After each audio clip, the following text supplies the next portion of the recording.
Cordial saludo. Hoy hablaremos de las medidas antropométricas. En este caso sería el diseño de una silla gerencial. Este grupo está conformado por Juan Pablo Pérez Borges, Diana Caterina Borrero Pérez y Ronald Arturo Trejo Ruiz, grupo 7491. Hola. Hoy vamos a hablar de la antropometría. La antropometría es la disciplina que describe las diferencias cuantitativas de las medidas del cuerpo humano. Estudia las dimensiones tomando como referencia distintas estructuras anatómicas y sirve de herramienta a la ergonomía con objeto de adaptar el entorno a las personas. La antropometría, ya como lo dijo mi compañera Diana, viene del término del griego, que antropos, que significa hombre, y métricos, que significa medida.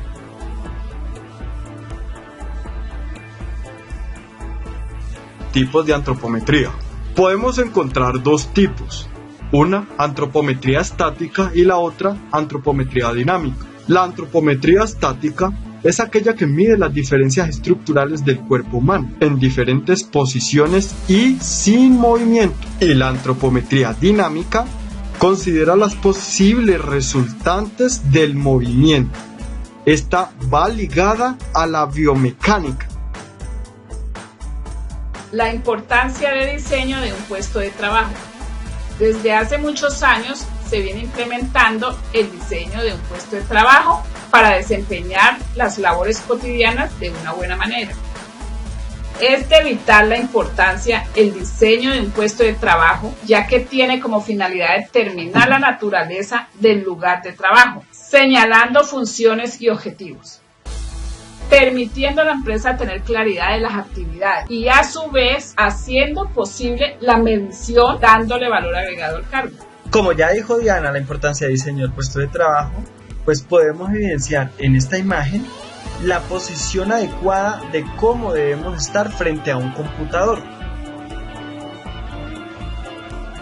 En la imagen dice que debemos de estar alejados de 50 a 60 centímetros frente al monitor. Los hombros deben de estar relajados. Al relajar los hombros, estos músculos que vienen siendo el trapecio van a tender a relajarse. En las manos debemos de mantener siempre pues el cuerpo recto, pero las manos en un ángulo de 90 grados. Mantener la espalda pegada siempre al espaldar del asiento, muy bien sabiendo que el asiento debe de ser ergonómico, debe cumplir con la normatividad para realizar una labor de 8 horas.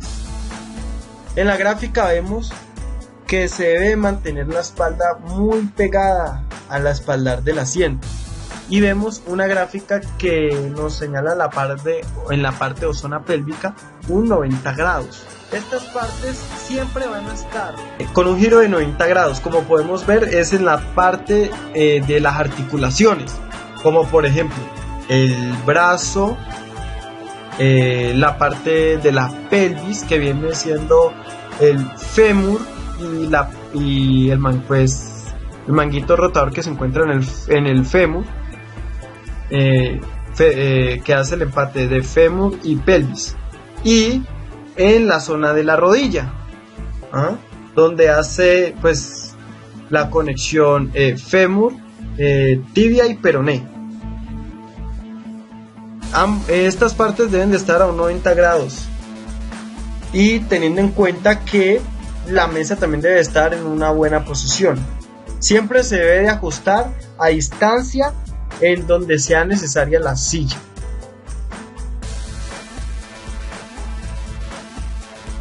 Lesiones por mal diseño de puesto de trabajo. Aquí les vamos a decir qué nos pueden causar estar sentados 8 horas en un asiento, digamos, que no sea ergonómico o que no cumpla con los requisitos para llevar un trabajo sentado en 8 horas. Primero, lesión en la espalda. Segundo, lesiones o desórdenes por trauma acumulativo, teniendo en cuenta que pues son 8 horas diarias por más de 5 o 6 años, ¿vale? Aparición o agravación de una enfermedad laboral. como por ejemplo podemos pensar que puede ser una escoliosis por mala postura, problemas de circulación en las piernas, entre otros. ¿Cuáles son las causas para terminar con esas lesiones y lo que les acabé de hablar? Primero, las sillas mal diseñadas, o a veces están bien diseñadas pero están mal colocadas. Permanecer de pie durante mucho tiempo, trabajar con las manos por encima de los hombros, recordar que son 90 grados. Movimientos repetitivos de las labores diarias, como por ejemplo estar en la misma posición.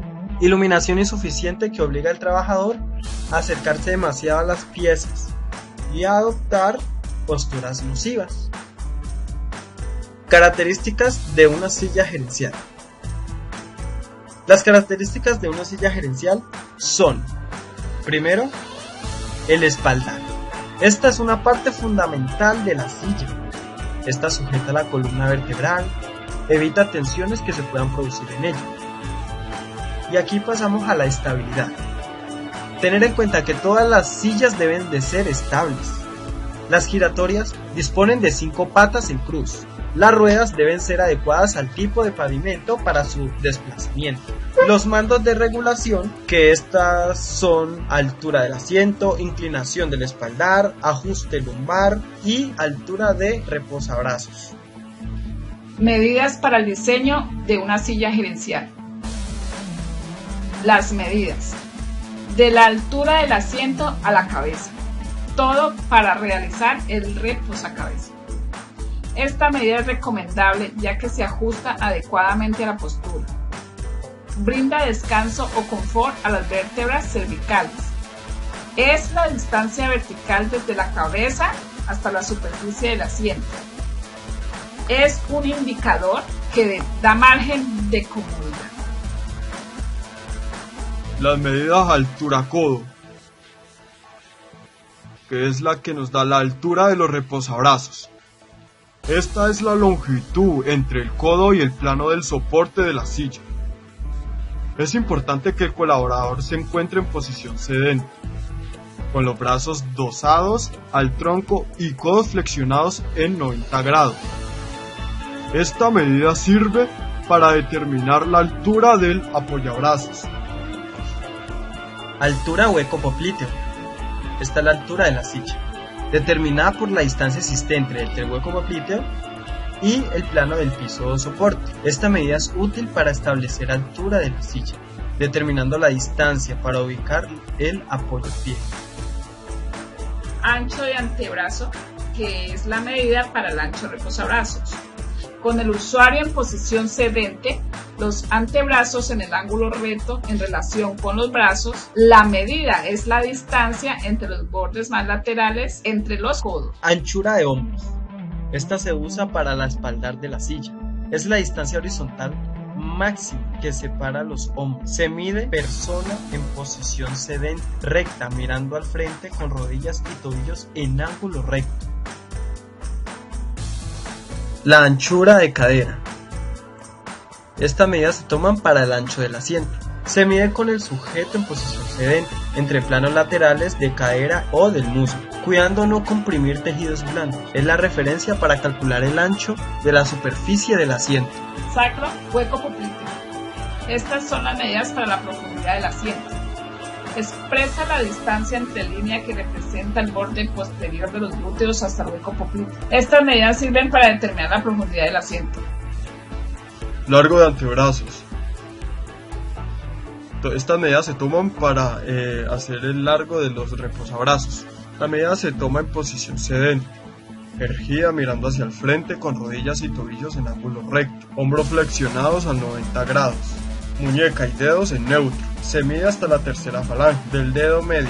Esta medida sirve para el largo del reposabrazos. Esta tabla que evidenciamos en este momento son unos porcentajes no tan puntuales. Es como un rango entre la persona pequeña, por decirlo así. Por ejemplo, vemos un rango donde dice diseños para los extremos, el mínimo de rango y el máximo de rango.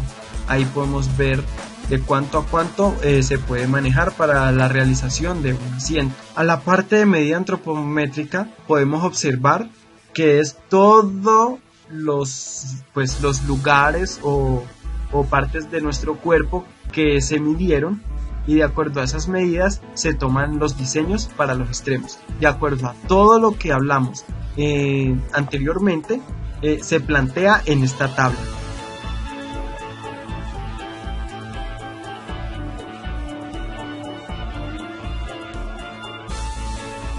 Muchas gracias por su atención prestada.